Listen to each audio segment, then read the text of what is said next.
Hey there, SilverTrac Nation, Johnny Page here, and we're going to go over a quick video on how to report and use the handheld while you're in the field. So today we're going to be using an Android device. However, the user interface and how you'll really see things will look the same in the Apple version as well. So Chris, if you want to zoom in, we'll talk about logging in. When you log into the SilverTrac application, you're going to enter your username and your password. You'll then hit login. You'll get to a home screen. At the bottom will say choose site. We're going to have to choose our site. These are all of the properties that you're assigned to. We're going to select the hospital. I'm then taken to the home screen here where I can submit a security issue, a parking issue if that's applicable, or a maintenance issue. We're going to start out by submitting an incident. So anytime I need to submit an issue or a new incident, I'll select the security issue button. I'll then select the issue type.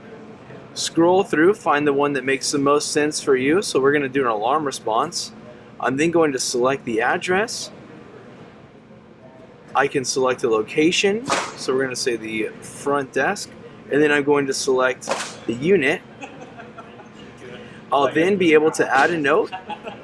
So I'll add a note quickly here. I'm just going to hit sample. I'm going to hit save note. You can record an audio file. This is a sample audio file for our training purposes. We'll hit stop recording, and we can take a photo. Notice that when I take a photo, it switches to a landscape view. Make sure that when you're taking a photo, you're able to read take photo. You don't want it on the side, otherwise when it goes into the reports, it's going to be sideways. So we're going to go ahead and take a quick photo here. It'll ask me to confirm. Do I want to use this picture? If it was blurry or if it didn't look good, if your finger was over the lens, we'll want to redo that. For now, we'll hit yes, and we're able to include up to 10 photos.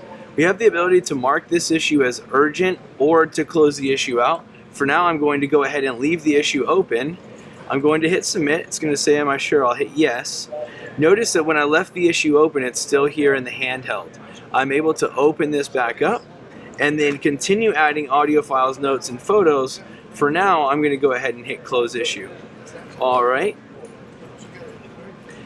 So what I'd like to show you as an officer, something you may not always get to see, is what that looks like in the handheld or on the issue monitor. So where does this issue go? So we've refreshed here. Notice I've got the alarm response that was submitted. I can look in here, and now we're going to see the photo that we just submitted. We see the note that we just submitted with the sample. So as an officer, this is the type of information you're submitting and where it really goes. So let's go in and talk about how to scan a checkpoint. I'm going to open my screen. Down here in the bottom portion of the screen, you'll see a QR code. I'm going to go ahead and select this, and it will bring up the scanner. You'll want to place a QR code. We've got one here. We'll want to place a QR code in the middle of that scan. What happens then is we get instructions. This is going to instruct you why it's important for you to be here at this QR code. When I press OK, some QR codes require that you include a photo with them. This won't always happen, but some of them do. It's going to ask me to take a photo. So again,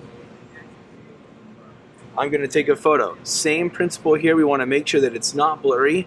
You want something that marks your location, that shows. We don't just want it zoomed in on the wall. Make sure that when you're taking a photo, it's verifying your location. I'm going to hit yes. Now what I'd like for you to see is when we look at these issues, the QR code comes back into the issue monitor just the same way that the issue did. But all of these interactions are GPS stamped. I'm going to go under the GPS map and I'll search, and we'll look at the GPS for the issues that we just submitted. So now that we've got the GPS pulled up, notice that we have pinpoints of where these QR codes were scanned or where the issues were submitted. So just know that every interaction in your handheld is going to have a GPS pinpoint, and then we're also going to have the photos included with those issues. Last but not least, let's look at what it looks like to receive a task in the handheld. So oftentimes a dispatch will send you a task. I'm going to go ahead and dispatch a task right now. Okay, so when a task is dispatched, your device will alert, and you'll then see back on that home screen, you'll have an orange task open. This means that you haven't opened it. It's very important that you open this as quickly as possible.